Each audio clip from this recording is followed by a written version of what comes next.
আজকে আমরা ইফতারি বাজারটা দেখার জন্য এখানে এসেছি।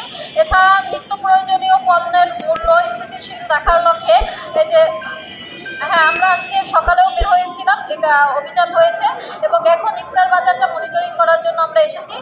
এখানে একটা প্রতিষ্ঠান আমরা ঢুকেছি, তাদের পরিবেশ ভালোই পেয়েছি, কোনো জরিমানা বা অন্য কোনো ব্যবস্থা গ্রহণ করা হয়নি এবং তাদের ভবিষ্যতে এভাবেই ভালো থাকার জন্য আমরা নির্দেশনা প্রদান করেছি।